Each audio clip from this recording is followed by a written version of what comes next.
नमस्कार दोस्तों, welcome back to the channel. दोस्तों, जैसे कि आप सभी को पता है कि आज से करंट अफेयर की क्लास स्टार्ट हो रही है और ये करंट अफेयर आने वाले सभी एग्ज़ाम के लिए महत्वपूर्ण होगी। जितने भी एग्ज़ाम हैं, चाहे वो स्टेट का हो चाहे वो सेंट्रल का हो, बैंक एसएससी रेलवे से लेकर के एक पर ट्रिपल एस सी पेट और जितने भी एग्ज़ाम होंगे सभी के लिए ये क्लास इंपॉर्टेंट होगी। तो चलिए बिना देर के ये क्लास को स्टार्ट करते हैं। इस क्लास में सबसे पहले हम लोग डिस्कस करेंगे डिटेल क्वेश्चन, उसके बाद कुछ ऑब्जेक्टिव क्वेश्चन भी देखेंगे। तो एक प्रकार से सारे क्वेश्चन यहाँ पे हो जाएंगे, नए और पुराने क्वेश्चन का रिवीजन भी हो जाएगा यहाँ पे। जो चलिए देखते हैं पहला क्वेश्चन क्या है। राष्ट्रीय चिकित्सक दिवस किस दिन मनाया जाता है? बहुत ही इंपॉर्टेंट क्वेश्चन है। तो राष्ट्रीय चिकित्सक दिवस 1 जुलाई को मनाया जाता है, ये क्वेश्चन पूछ सकता है। और इसकी जो थीम है 2022 की, ध्यान रखिएगा, इसकी थीम है family doctors on the front line. ये इसकी थीम है, family doctors on the front line. Next question है, महाराष्ट्र का 20वां सीएम किसे बनाया गया है? अभी हाल ही में, जैसा कि आप सभी को पता है, तो महाराष्ट्र का सीएम किसको बनाया गया? महाराष्ट्र का सीएम एकनाथ शिंदे को बनाया गया। और महाराष्ट्र के जो सीएम बने हैं ये 20वें सीएम बनाए गए हैं। महाराष्ट्र के राज्यपाल कौन है? भगत सिंह कोश्यारी। बहुत ही इंपॉर्टेंट क्वेश्चन है ये। दूसरा क्वेश्चन देखते हैं।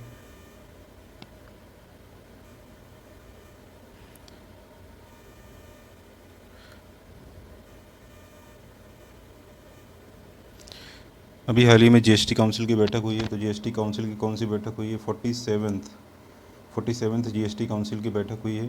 और ये बैठक कहाँ पे हुई है? चंडीगढ़ में हुई है। ये बैठक कहाँ पे हुई? चंडीगढ़ में। ये क्वेश्चन इंपॉर्टेंट है, पूछ सकता है, बैठक कहाँ हुई? चंडीगढ़ में। इसके बाद जीएसटी का पूरा नाम क्या होता है? Goods and service tax. GST का पूरा नाम है goods and service tax.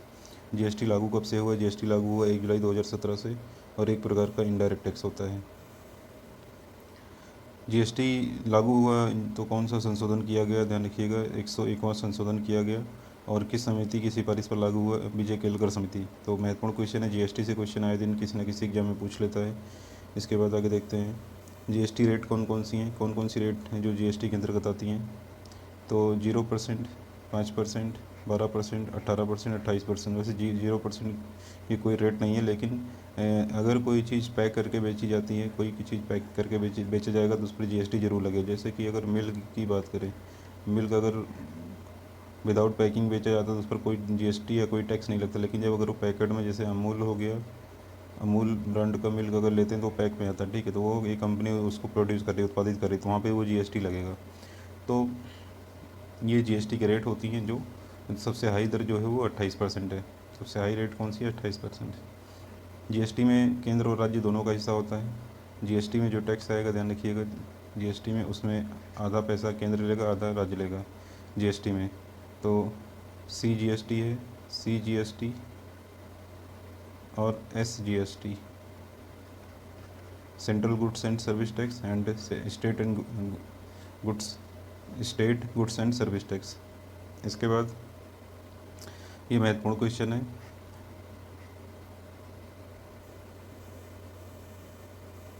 GST से पहले जो बिक्री कर लगता था तो बिक्री कर की जगह जीएसटी लाया गया।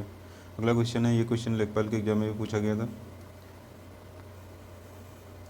ब्रिक्स 2022 की अध्यक्षता, ब्रिक्स 2022 की अध्यक्षता किसने की? तो ब्रिक्स 2022 की अध्यक्षता किसने करी है? चीन ने करी है। महत्वपूर्ण क्वेश्चन है।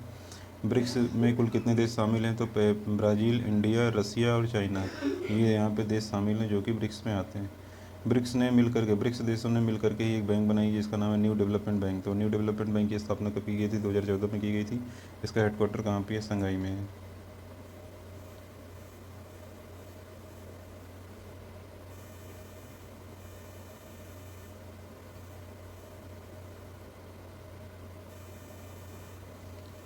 पद्मा भुगतान प्रणाली भारतीय तटरक्षक द्वारा शुरू करी गई है। तो ये इंपॉर्टेंट क्वेश्चन पूछ सकता है, पद्मा भुगतान प्रणाली को किसके द्वारा शुरू किया गया है?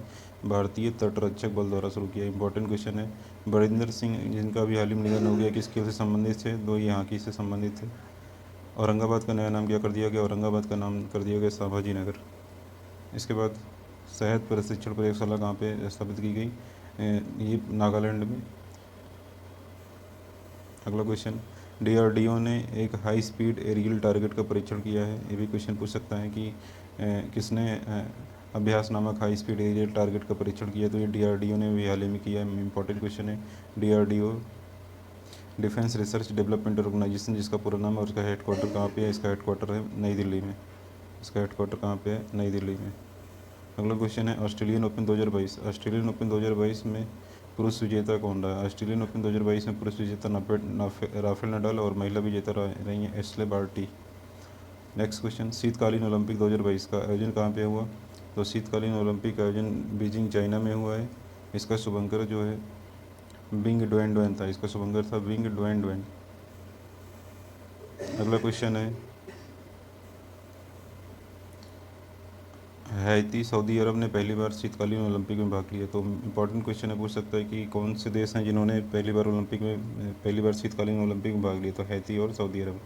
सबसे ज़्यादा पदक जीतने वाला जो देश है वो नॉर्वे। सबसे ज़्यादा पदक जीतने वाला जो देश है वो है नॉर्वे। नॉर्वे ने कुल 37 पदक जीता है। और ये क्वेश्चन अभी हाल ही में रेलवे ग्रुप डी में पूछा गया। रेलवे ग्रुप डी में ये क्वेश्चन पूछा गया, आरिफ मोहम्मद खान एकमात्र एथलीट थे जो भारत की ओर से शामिल हुए। तो शीतकालीन ओलंपिक में एकमात्र भारतीय एथलीट जिन्होंने भाग लिया उनका नाम था आरिफ मोहम्मद खान। दिवस भी एग्जाम में कहीं ना कहीं पूछ लेता, तो दिवस का एक बार रिवीजन कर लेते हैं जल्दी से। इंपॉर्टेंट जो दिवस हैं जनवरी से लेकर के। तो राष्ट्रीय युवा दिवस मनाया जाता है 12 जनवरी को। राष्ट्रीय युवा दिवस मनाया जाता है 12 जनवरी को। अंतर्राष्ट्रीय महिला दिवस मनाया जाता है 8 मार्च को। विश्व वन्य जीव दिवस मनाया जाता है 3 मार्च को।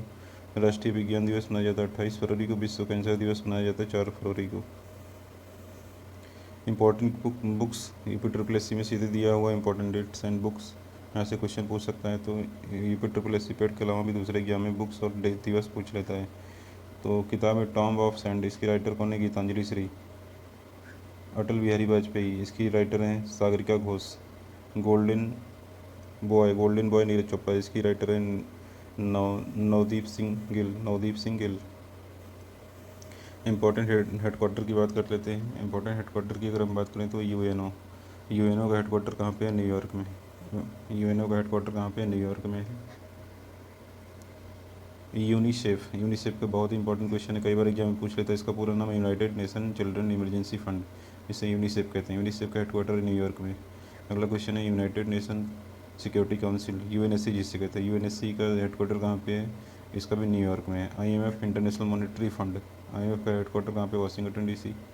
विश्व बैंक वर्ल्ड बैंक का हेडक्वार्टर भी वाशिंगटन डीसी में ही है, वाशिंगटन डीसी। इसके बाद डब्ल्यूएचओ का हेडक्वार्टर कहाँ पे है? जेनेवा में। डब्ल्यूएचओ का हेडक्वार्टर जेनेवा में है। World health organisation ILO international labour organisation, most important question इसका भी पूछ लेता है। इसका भी हेडक्वार्टर जेनेवा में है। WTO world trade organisation, WTO का हेडक्वार्टर जेनेवा में है।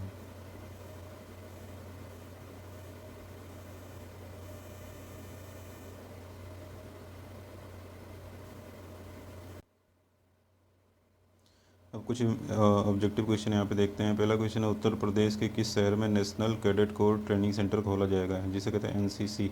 तो यूपी के कौन से शहर में या ज़िले में, ध्यान रखिएगा, NCC ट्रेनिंग सेंटर खोला जाएगा? पहला ऑप्शन है कानपुर, दूसरा लखनऊ, तीसरा गोरखपुर, चौथा प्रयागराज। तो इसका जो सही आंसर है वो है गोरखपुर। गोरखपुर में नेशनल कैडेट कोर का एक ट्रेनिंग सेंटर खोला जाएगा। तो यहाँ पे जैसे हम बात करते हैं कानपुर की बात करें अगर, तो कानपुर जो है चमड़ा उद्योग के लिए फेमस है कानपुर। इसके बाद सबसे ज़्यादा टैक्स देता है, अगर हम बात करें यूपी में सबसे ज़्यादा टैक्स कौन सा शहर देता है? कानपुर देता है सबसे ज़्यादा टैक्स। और इसके बाद अगर हम बात करें, अगर महिला साक्षरता की बात करें तो सबसे ज़्यादा महिला साक्षरता कानपुर की है। महिला साक्षरता सबसे ज़्यादा कानपुर की है। इसके बाद HAL यहाँ पे है, HAL भी है यहाँ पे। JK कैंसर हॉस्पिटल कानपुर में स्थित है, अगर हम बात करें। और एक परियोजना स्टार्ट करी गई मध्य प्रदेश और कानपुर के बीच में, बीना पनकी गैस पाइपलाइन परियोजना, बीना पनकी। तो मध्य प्रदेश के बीना से कानपुर के पनकी तक गैस पाइपलाइन बिछाई जा रही है, ये भी महत्वपूर्ण क्वेश्चन है। केन बेतवा लिंक परियोजना किन दो राज्यों के बीच में है? तो ये क्वेश्चन भी पूछ सकता है। तो केन बेतवा लिंक परियोजना जो है ये उत्तर प्रदेश और मध्य प्रदेश, यूपी और मध्य प्रदेश के बीच में है, ये भी इंपॉर्टेंट क्वेश्चन है। केन बेतवा लिंक परियोजना, ये भी एग्जाम में पूछा जा चुका अभी हाल ही में अगर हम बात करें। तो ये कुछ इंपॉर्टेंट क्वेश्चन है जो कि कानपुर से रिलेटेड है। अगर हम लखनऊ के बारे में बात करें,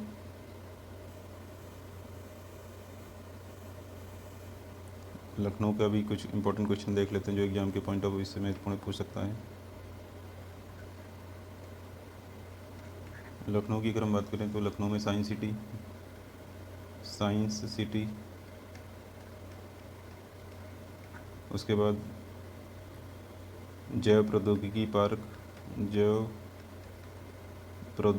पार्क, इसके बाद अगर हम बात करें लखनऊ को नवाबों का शहर कहते हैं, लखनऊ को नवाबों का शहर बोला जाता है। भारतीय विष अनुसंधान संस्थान भी यहीं पर है, लखनऊ में ही है। तो ये कुछ इंपॉर्टेंट क्वेश्चन है जो कि लखनऊ से संबंधित है और ये ज़्यादातर एग्जाम में पूछ लेता है। इसके बाद गोरखपुर, तो यहाँ पे जो इसका सही आंसर है गोरखपुर, इसका सही आंसर होगा गोरखपुर, यहाँ पे इसका राइट आंसर है गोरखपुर।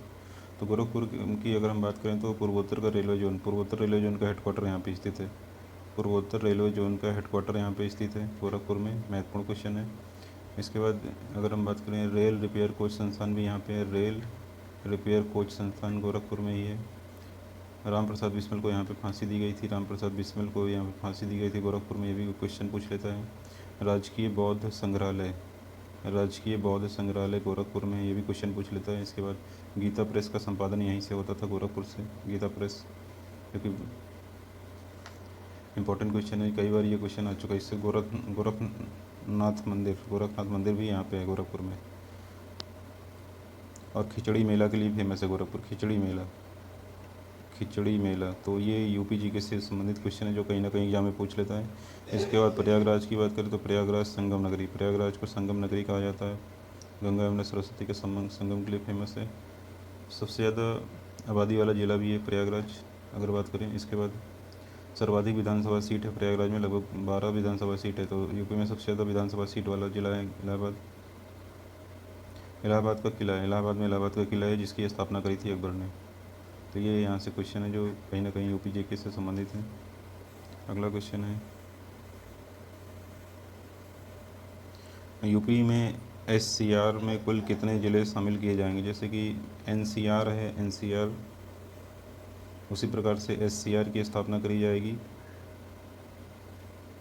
स्टेट कैपिटल रीजन, इसमें कुल कितने ज़िले शामिल किए जाएंगे? तो इसमें कानपुर होगा, बाराबंकी होगा, उन्नाव होगा, या फिर इसमें से कोई नहीं होगा। तो इसका जो या इसमें से सभी होंगे।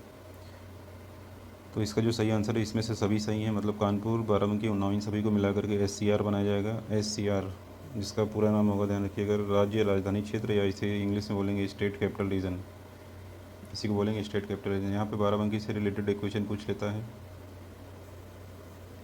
तो बाराबंकी से रिलेटेड क्वेश्चन पूछता है देवा शरीफ जो है ये मेला लगता है बाराबंकी में, और बाराबंकी अफीम की खेती के लिए भी फेमस, उन्नाव चमड़ा उद्योग के लिए फेमस है, नेक्स्ट क्वेश्चन देखते हैं। मध्य प्रदेश का कौन सा जिला पूर्ण रूप से कार्यात्मक साक्षर बना है? तो इसका जो सही आंसर होगा मांडला जिला। मध्य प्रदेश का मांडला जिला पूर्ण रूप से कार्यात्मक साक्षर जिला बना है। मध्य प्रदेश देश का ऐसा राज्य है जहाँ पे सबसे ज़्यादा वन क्षेत्र पाया जाता है, सबसे सर्वाधिक जो वन क्षेत्र है वो मध्य प्रदेश में पाया जाता है। इंदौर देश का क्लीनेस्ट सिटी है, सबसे स्वच्छ शहर कहा जाता है इंदौर को, सबसे क्लीनेस्ट सिटी कहा जाता है। ग्वालियर फोर्ट ग्वालियर में स्थित है। तो ऐसे क्वेश्चन भी पूछ सकता है। मध्य प्रदेश के जो मुख्यमंत्री हैं शिवराज सिंह मुख्यमंत्री हैं मध्य प्रदेश के। इसके बाद अगर हम बात करें तो केन बेतवा जो प्रोजेक्ट है उत्तर प्रदेश और मध्य प्रदेश के बीच में है, तो ये भी क्वेश्चन पूछ लेता है। मध्य प्रदेश और उत्तर प्रदेश के बीच में कौन सी योजना चलाई गई है? केन बेतवा लिंक परियोजना। तो ये इंपॉर्टेंट क्वेश्चन है, कई बार एग्जाम में पूछा गया है।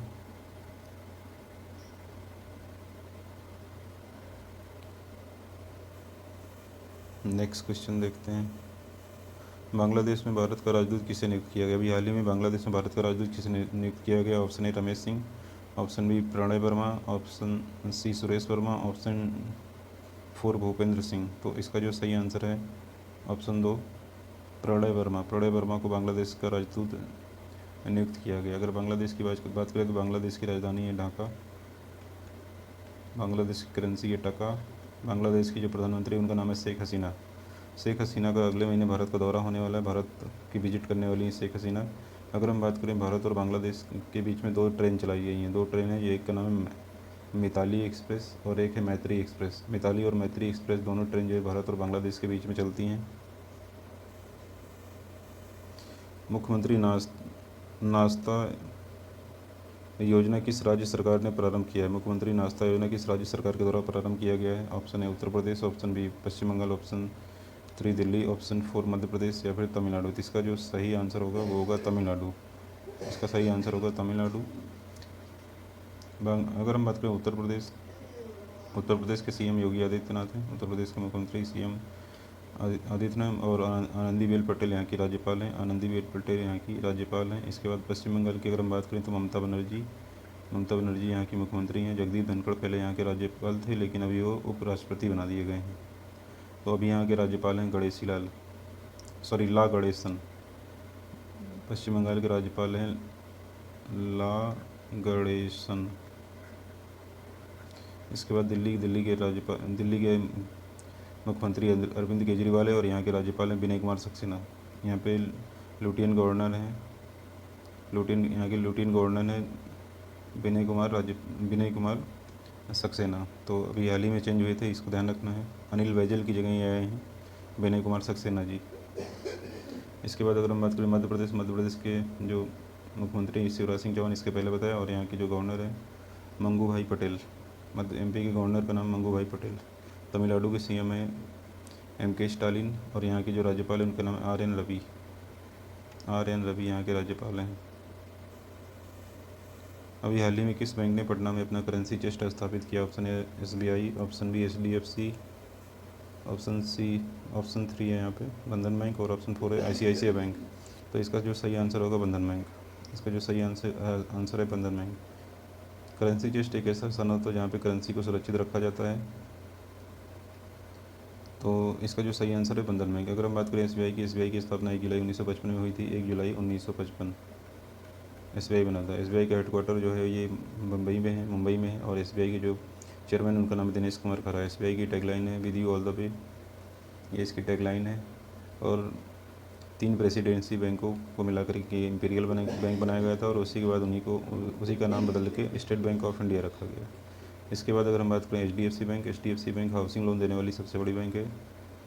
और अगर इसके हेडक्वार्टर की बात करें तो HDFC बैंक का जो हेडक्वार्टर है ये मुंबई में। इसकी टैगलाइन है वी अंडरस्टैंड योर वर्ड, इसकी टैगलाइन है।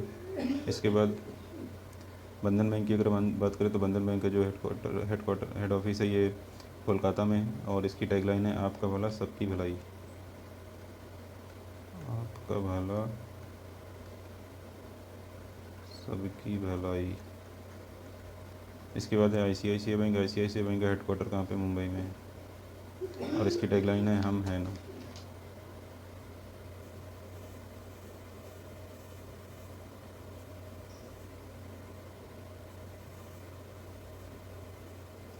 BCCI का टाइटल स्पॉन्सर किसे बनाया गया? ऑप्शन है visa card, second master card, third Paytm और फोर्थ फ्लिपकार्ट।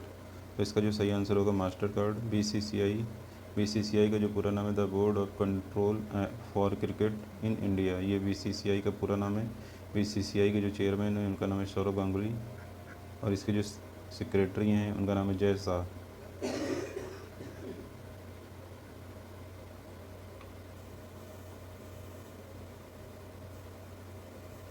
अभी हाल ही में दुनिया का सबसे अमीर व्यक्ति की घोषणा करी गई फोर्ब्स मैगजीन के द्वारा। तो दुनिया के सबसे अमीर व्यक्ति हैं एलन मस्क। यहाँ पे क्वेश्चन है अभी हाल ही में गौतम अडानी दुनिया के डैश नंबर के अमीर व्यक्ति बन गए? 5वें, पहले, तीसरे, चौथे। तो गौतम अडानी दुनिया के चौथे सबसे अमीर आदमी बन गए। दुनिया का पहला सबसे अमीर आदमी है एलन मस्क की कंपनी का नाम है टेस्ला इलेक्ट्रिक कार बनाती है। टेस्ला के द्वारा इलेक्ट्रिक कार बनाई जाती है। अगर पूछा जाए भारत की सबसे अमीर महिला कौन है तो रोशनी नादर भारत की सबसे अमीर महिला है। अभी हाल ही में UAE ने किस अभिनेता को गोल्डन वीज़ा दिया? तो अभी हाल ही में अगर हम बात करें UAE ने गोल्डन वीज़ा जो दिया है वो दिया है कमल हसन को।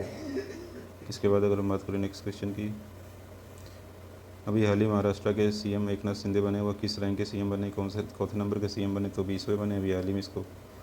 अभी हाल ही में अगर हम बात करें तो वहाँ पे सत्ता परिवर्तन हुआ और ये महाराष्ट्र के 20वें सीएम बने। यहाँ के राज्यपाल की बात करें तो भगत सिंह कोश्यारी यहाँ के राज्यपाल है। नेक्स्ट क्वेश्चन है, अभी हाल ही में न्यू इंडिया नामक पुस्तक का विमोचन पूर्व उपराष्ट्रपति द्वारा किया गया, यह किस नेता के लेखों का संकलन है? तो ये है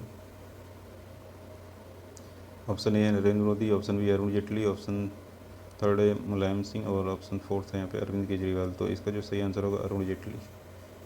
अरुण जेटली के लेखों का संकलन है और किताब का नाम है न्यू इंडिया। तो ये थे आज के इम्पोर्टेंट करंट अफेयर।